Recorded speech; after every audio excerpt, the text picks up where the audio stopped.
бул маселени мына бүгүнкү күнү соц тармактарда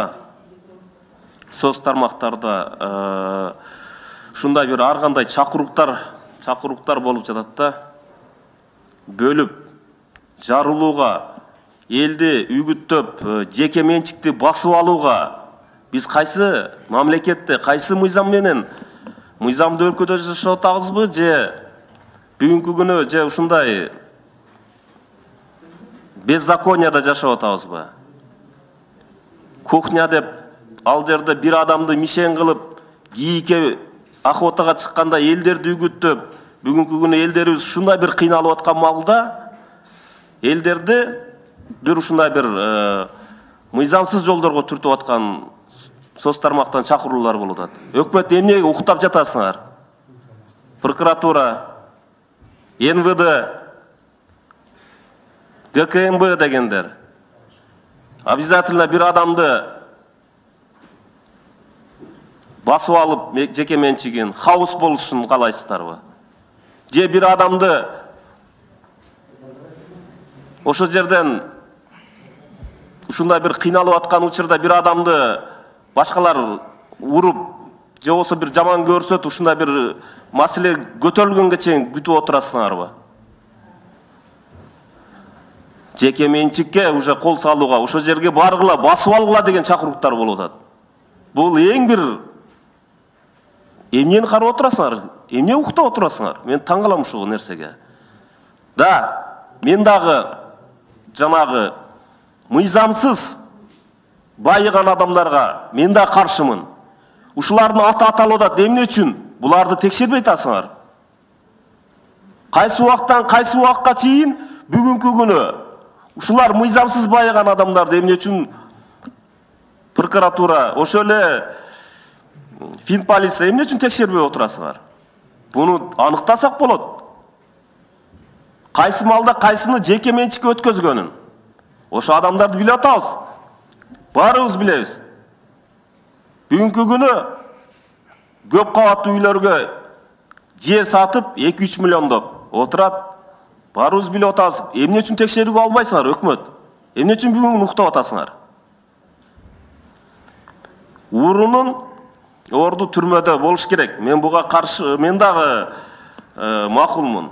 А бирок бүгүнкү күнү жарагындай чакыруктарды чакырып, мамлекетке хаосты кылабыз деп, ушундай бир чакырыктар жасап аткан адамдар, булар дагы мамлекеттин душманы.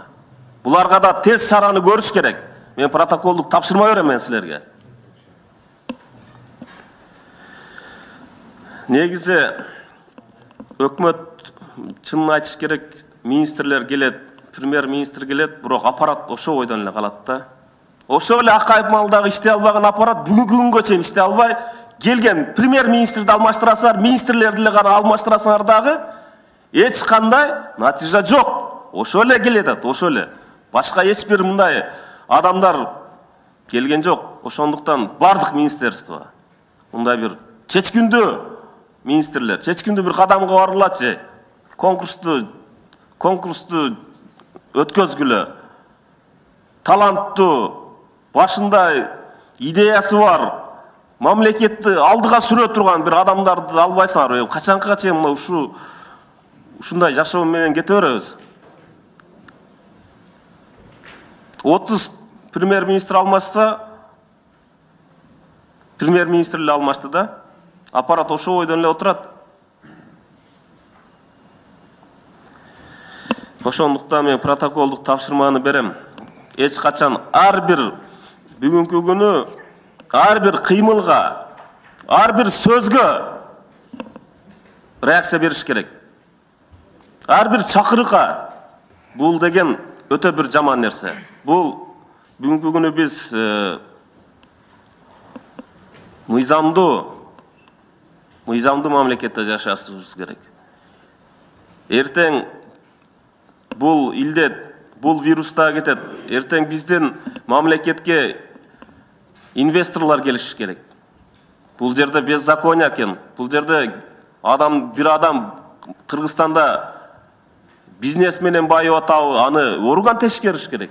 Мамлекеттигин алганбы, аны биздин текшерүүчү органдар аркылуу аныктап гана анан кийин жоопко тартышыбыз керек. Бул байып кетти, Кыргызстанда бирөө байыбаш керек, оны турат кийик, бар баса калгыла, аткыла, алгыла, жеп алгыла десе эртең кайсы инвестиция кирет бизге? Тез арада бүгүнкү күн ошо чакырык жасап аткан адамдарды, ошо группаларды медициналык, мына бул жерде Министерство здравоохранения да турушат, текшерүүгө алыш керек. Мээси жайында, жайында эмеспи? И НВД, прокуратура, ГКМБ тез арада чара көрүш керек. Ошону айтат элем. Рахмат. Мен айтайын дегеним бул өтө бир мындай жаман көрүнүш болду. 2014-жылы апрель айында кабыл алынган гомосекс жөнүндө Кыргыз Республикасынын мыйзамы боюнча беренелерине карай турган болсок, бул мыйзам жалпыга маалымдоо каражаттарын жана коомдук жайларда пропагандоого тыюу салынган берене бар да. Рахмат төрага. Урматтуу депутаттар, негизи бүгүн мындай жок жерден мындай көп маселе көтөрүлүп атат да. Бул жерден ошо эле грамота боюнча, саат боюнча деп атат. Ар бир комитет, ошо жерде депутаттар өздөрүңүздөр сунуш бергенсиздер. Ошо жерде баардыгын өзүңүздөр колдоп атасыздар. Бул жердеги алып чыккан маселени добушка койдурганы ар бир депутаттын укугу болуп атат. Ошонун баардыгын койдуруп берип атат. Именно жерде ызуучу кылып атасыңар да. Анан бул жерден сөздөн адашып калса, же болбосо башка болсо ошону сурапчы. Анан бул жерде эч бир идеальный эч кимдер жок. Баарыбыз бири-бирибизди билебиз. Камерага карап туруп жакшы сүйлөсөңөр, кылган ишиңер башы мындай Кудай көргүс нерселерди кыласыңар. Не жерде 200 адамдар турасыңар. Семизиңер бар, кыйшыгыңар бар. Буларга эч кимиз эстеке дейлекпиз, урматтуу депутаттар.